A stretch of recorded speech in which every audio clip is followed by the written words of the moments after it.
Hello friends, आज हम बात करेंगे एक मेडिकल नेग्लिजेंस केस के बारे में जिसमें इशू है हेड इंजरी और बाद में उसके बाद पेशेंट की डेथ होना। यहाँ पे जो डिस्कशन हुआ वो ये हुआ कि हमेशा कंप्लेनेंट को प्रूव करना पड़ता है कि नेग्लिजेंस कैसे हुई। रिसेंटली नेशनल कमीशन ने 12 अप्रैल को इस पे अपना फाइनल वर्डिक्ट दिया है। इनिशियली यह केस स्टेट कमीशन पे वेस्ट बंगाल में था। कंप्लेनेंट ने क्या कहा? उसने कहा मेरे बच्चे का एक्सीडेंट रात को 9 बजे हुआ। हम हॉस्पिटल अर्ली मॉर्निंग लगभग 1:30 बजे के आसपास लेके चले गए। उस टाइम उसके राइट नोज़ और ईयर से ब्लीडिंग हो रही थी। पेशेंट की कंडीशन डिटीरियरेट होती गई। उन्होंने कोई ट्रीटमेंट नहीं दिया, ना ही किसी न्यूरो के डॉक्टर को दिखाया और बाद में उसको लगभग 5 बजे वेंटिलेटर पे डाला। सीटी स्कैन बहुत लेट हुआ, उसमें मल्टीपल कंट्यूजन और फ्रैक्चर बेस ऑफ स्कल आया। लगभग 13 घंटे के बाद डॉक्टर ने देखा और कोई न्यूरो कंसल्टेशन नहीं ली गई। उसके अलावा उन्होंने कहा हॉस्पिटल जो है वो इंफ्रास्ट्रक्चर में लैग करता है।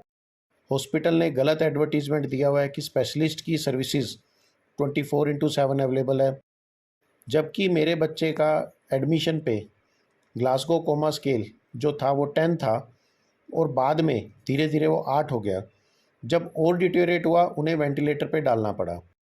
हमने बहुत बार हॉस्पिटल अथॉरिटीज़ को रिक्वेस्ट की कि हमें बच्चे को दूसरे हॉस्पिटल में ट्रांसफ़र जाने दो। उन्होंने हमें बार बार आश्वासन दिया कि बच्चा ठीक हो जाएगा, लेकिन ठीक नहीं हुआ। 36 घंटे के बाद हमने 2 प्राइवेट न्यूरो सर्जन से कंसल्टेशन ली, जिन्होंने कहा ऐसे केसेस में डीकम्प्रेशन क्रेनियोटमी हो जानी चाहिए। बेस्ट टाइम जो है शुरू के 8 से 10 घंटे है, लेकिन इन्होंने फिर भी हमारे बच्चे को कंजर्वेटिव रखा। अल्टीमेटली 2 दिन बाद बच्चा एक्सपायर हो गया, जो डॉक्टर्स की नेग्लिजेंस है। तो इन्होंने केस फाइल किया और कंपनसेशन डिमांड की 50 लाख रुपीज़। डिफेंस में डॉक्टर्स ने कहा उन्होंने जितने भी डॉक्यूमेंट्स थे ट्रीटमेंट से रिलेटेड वो प्रोड्यूस किए। सीटी स्कैन जो था लगभग 3 बजे हुआ, जिसमें बहुत सारी ऐसी इंजरीज थी जो ऑलरेडी ब्रेन को परमानेंट डैमेज कर चुकी थी और अधिकतर ऐसी डिजीज़ डेथ भी करती है। डिफेंस में डॉक्टर्स ने दिखाया कि हमने कज़न से कंसेंट लिया हुआ है, जिसमें बार बार ये शो किया हुआ है कि हम रेगुलरली उसको पुअर प्रोग्नोसिस एक्सप्लेन कर रहे हैं और उसमें ये लिखा हुआ था कि हमारे भाई की कभी भी डेथ तक हो सकती है। तो ये कहना कि इन्होंने हमें स्टेज नहीं दिया या इन्होंने बार बार आश्वासन दिया, वो गलत है। बहुत से डॉक्टर्स की कंसल्टेशन ली गई, कुछ को टेलीफोनिकली भी डिस्कस किया गया, वो सब फाइल में लिखा हुआ था।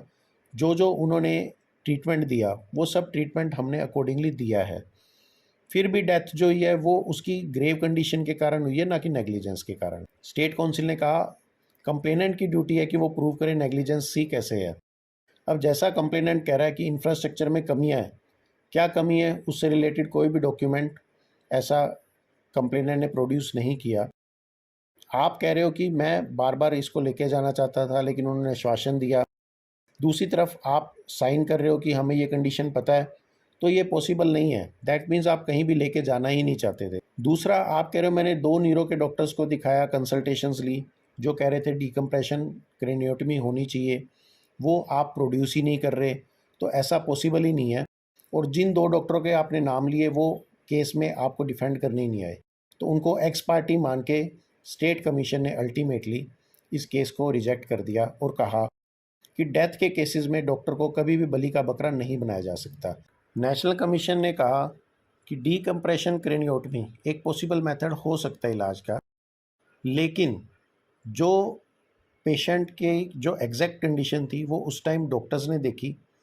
बहुत सा ऐसा लिटरेचर प्रोड्यूस किया कि इस तरीके की इंजरी में डीकम्प्रेशन क्रेनियोटमी भी हो सकती है और बहुत बार कंजर्वेटिव मेथड से भी ठीक हो सकता है। तो जस्ट एक मेथड डॉक्टर ने चूज़ किया तो उसको हम नेग्लिजेंट नहीं कह सकते।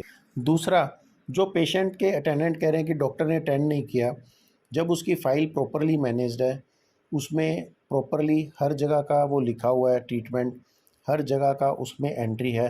जैसे सीटी स्कैन 3 बजे हुआ, उसकी फाइंडिंग्स लिखी हुई है, तो ये पॉसिबल नहीं हो सकता कि उन्होंने प्रॉपरली पेशेंट को अटेंड नहीं किया और अपील को रिजेक्ट कर दिया। टेक होम मैसेज की बात करें फ्रेंड्स, तो ये हमेशा कंप्लेनेंट की ड्यूटी होती है to prove the negligence.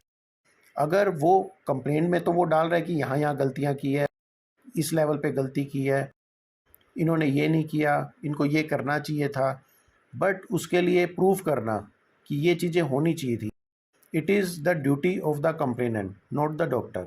Emergency और डेथ के केस में डॉक्टर को कभी भी बलि का बकरा नहीं बनाया जा सकता। हमेशा ये ह्यूमन टेंडेंसी है कि कुछ गलत हुआ है तो सामने वाले ने ही गलत किया होगा। डॉक्टर्स हमेशा वेल फेथ में काम करते हैं। वो उनकी कोशिश रहती है कि जो भी पेशेंट उनके पास आया वो ठीक होके आया।